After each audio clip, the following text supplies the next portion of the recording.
Hello, so great to see you here again today.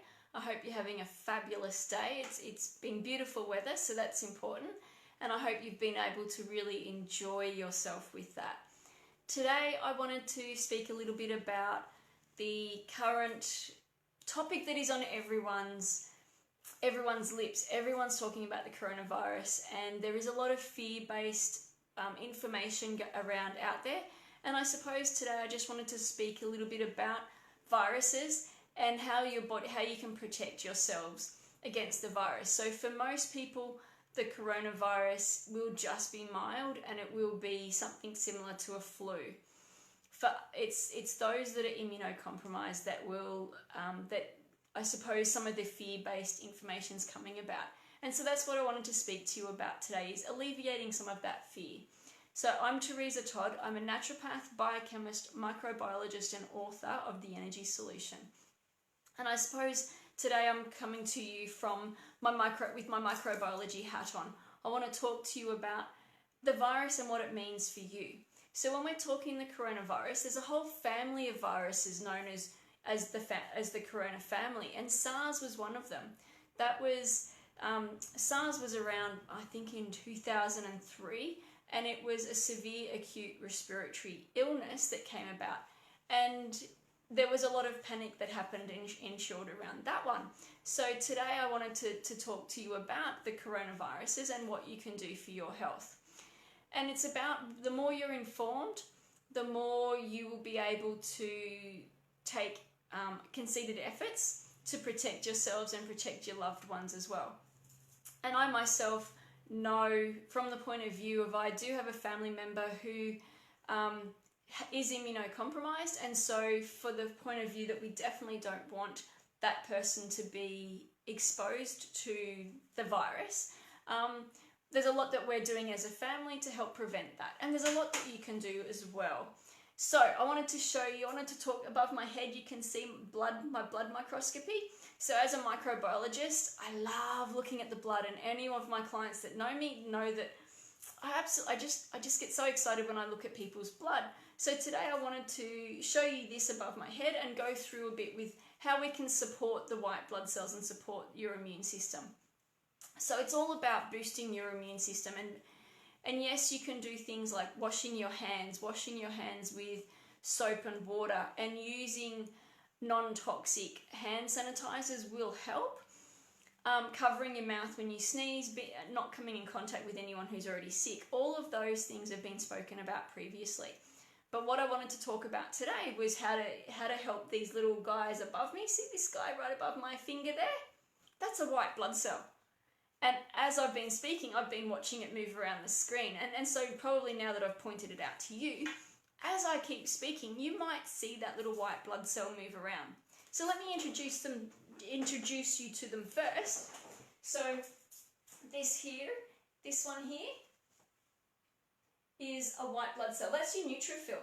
That's your first line of defense. So they're your army that go out and defend you against bacteria and viruses.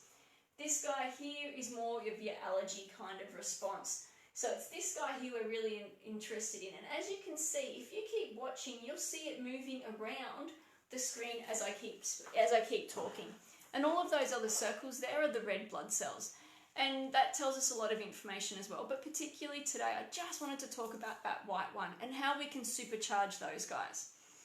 So with the white blood cells, what we want to do is we want to use a lot of nutrition, some great nutrition and some great herbs that can help support your immune system. So we're talking things like vitamin C. Vitamin C's got a reputation of being able to support the white blood cells and get those guys to become mobile again. So the better your vitamin C levels, the better these guys are going to move. And that's fantastic.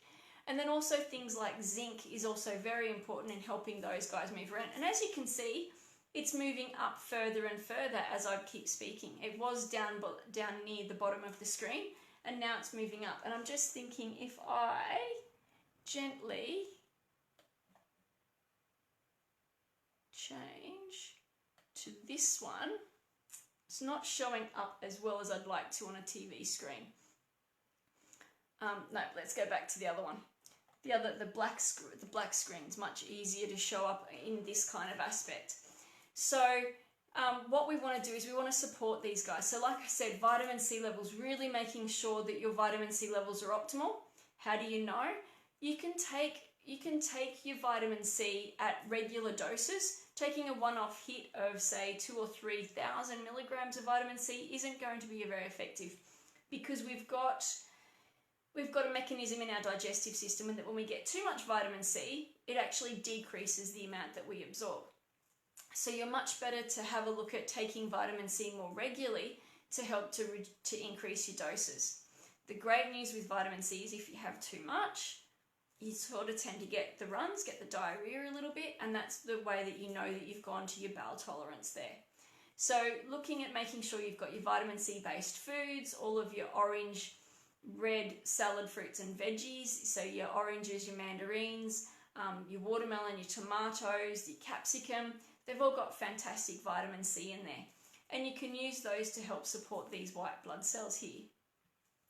And then also making sure you've got your zinc levels. So zinc is, like I said before, is very important to help with these guys with their mobility.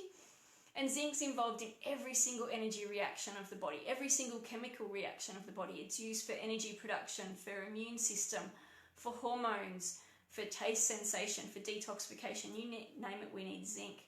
And in clinic, I find that getting people to have some...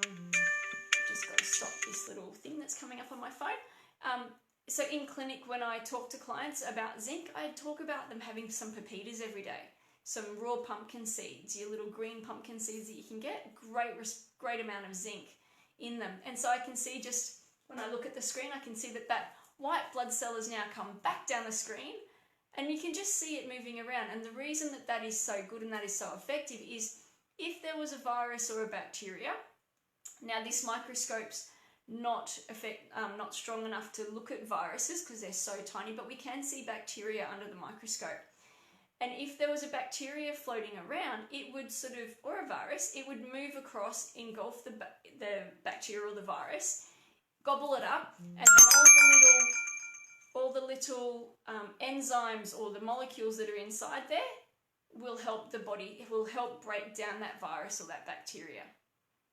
So that's the amazing thing. That's why I love watching these guys so much. Watch them move around. It's just fantastic to keep watching them move around and do what they need to do there. So today I wanted to talk, like I said, about things that you can do. So particularly I wanted to allude to how great herbs are. I'm just going to sharpen this image up a little bit. There we go. How great herbs are to also support your immune system. Now, there's a lot of great herbs out there, and it is good to get qualified advice as to which herbs are fabulous for you. But just in some of the herbs that I use for my clients are things like Lematium. Lematium was used by the Native American Indians back in 1919 for the Spanish flu. And what a physician back then found, that a lot of the Native American Indians weren't dying from the Spanish flu. And it was deemed that it was because they were taking Lematium as part of their everyday ritual or everyday process. So Lematium's got some amazing research behind it about how great it is as an antiviral kind of agent. It's really good for both enveloped and non-enveloped viruses, and corona is one of those that's enveloped, so it's really fantastic about that. And I can just see in my camera again that this guy's going back up the screen again. I so love watching that. It's so fun just to... I just get carried away with watching it so much. So yeah, there's herbs that we can use. So there's a lot of herbs around. Like I said, the Lematium's one of them, and it's been found to be great against many different viruses, including HIV. And like I said previously, from a physician's point of view, it was deemed that the Lematium helped prevent a lot of the deaths from the Spanish flu back in 1919. Other herbs that I have in my toolkit that I use in some clients, depending on what they need, is another herb called reishi. It's amazing at being adaptogenic. It helps increase the activity of these guys. It's been shown to really help with what we call neutrophil activation. And so that's part of this process here is that we can use the reishi for that. And again, it depends on what's going on in the body as to which of these herbs we will use. But what I wanted to point out today is that no need to feel a lot of fear. There is a lot that you can do for yourself to help reduce your exposure, but also to help these guys fight the virus and to help fight not only this virus, but many viruses and many bacterial infections that are around, because we've always got viruses and bacteria around us. It's the exposure and how great these guys are at getting rid of that. And it looks like that white blood cell is about to go off the top of the screen. So I'll just keep an eye on it there. And we might need to follow it. That's the fun part, is just following. And now I'm doing this back to front, operating my microscope backwards. So there it is. We'll keep watching it there. Another great herb that I've got in my little toolkit is another one called Isatis. And Isatis is part of the broccoli family of plants. And there's a lot of research around, and it was found to be effective against SARS. And SARS is a cousin of the current corona COVID-19 that's out at the moment. SARS is in the same family of coronaviruses. And so this herb Isatis was also found to be very effective against SARS back in 2003. And it's also been found to clinically be helpful in other kinds of viral conditions such as Epstein-Barr and HIV.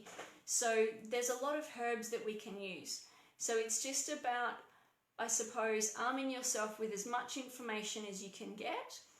Looking at there is some information out there that's not entirely correct. So just be aware of some of the fear-mongering that can go on with that. Don't get scared about what's happening. It is about looking at the information, what you can do to take charge. So if you're looking for some help, find a practitioner that can help identify how your immune system's working, how effective it is, and the numbers and the numbers and the types of these kinds of white blood cells.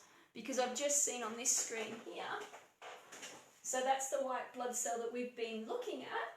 This here in the background, that's a lymphocyte. So the first one that's moving around is a neutrophil, and it's your first line of defense. So it's the first line of the army that goes in and helps defend your borders and defend you against bacteria and viruses. But that second guy there is the guy that's also very effective against viruses. So the lymphocytes, and we've got different kinds of lymphocytes. There's two types, T types and B types, but it's the lymphocytes that are really effective against viruses. And so we really want these guys, this lymphocyte, to be doing the job that it's supposed to be. And that way you've got these guys, got your back, they'll keep you going and they'll keep you nice and strong and positive throughout not only the current pandemic that's around, but also for winter. Because remember, here in southeast Queensland, we've got winter coming up next. We've got the change of the season happening. So we're going to have a few of the normal winter bugs that we get, and you want these guys to be fabulous and protect you from the winter bugs as well. So it's all about, like I said, being aware. So the big thing is being aware of the news that's around, not getting scared, because fear places a big load. Fear is a stress. Fear places a load on the system as far as if you were, let me put this scenario to you, if you were back in travel times, if you were being chased by a tiger, do you think these guys would be wanting to move around the body and move and protect you against viruses and bacteria? Or do you think your body would want to move all of its resources into the heart and the lungs and the muscles to get you out of that situation? So in that kind of situation, the last thing your body wants to do is defend itself against viruses and bacteria.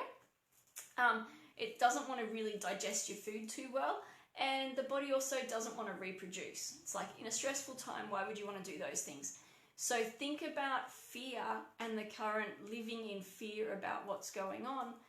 That is a stress. And so that is then downplaying the ability for your body to function optimally. So the more information you can have, the more information that you can put together that's correct and knowledgeable and support your body, the more that you can support and defend yourself against viruses and bacteria. So please don't live in fear with this. Arm yourself with information, arm yourself with the right nutrition. Have a diet that is plant-based, that's a lot around eating the plants that are going to support us and support our health. And that way your body will be the strongest and the best that it can be. And that's the biggest thing that you can ask for at the moment, is that your body is the strongest it can be, and you will fight this off really quickly. So today I just wanted to leave you with some positive information. As that little white blood cell, the neutrophil, goes off the screen again. Now, like I said, I'm going backwards, so it's a little bit hard to follow it. But I love watching them. I do get excited in when I'm looking down at the microscope and I see these guys moving around, and there's so much that I love watching with it, so it's just fantastic. So like I said, get the information that you need, arm yourself with a lot of information, and take control of your health. Feed your body great nutrition, feed it all the plant-based nutrients so it can get the vitamin C, it can get the zinc, it can get all of the other vitamins that I really haven't alluded to today, because I'd be here for more than an hour talking about all of these, and I'm sure you don't have time for an hour to be going into every single nutrient you can get. But the more that you can look at those plant-based foods, the more nutrition you will get, and the more you'll support your white blood cells and your immune system. So I thank you all for jumping on board and joining me today. If there is any comments, I love hearing the comments and I love hearing what you have to say. So please place some comments so that I can interact with you and find someone that can help you support these guys over here. You want to support the immune system. That's what it's all about. So have a fabulous rest of the day. I look forward to speaking with you next time. Bye for now.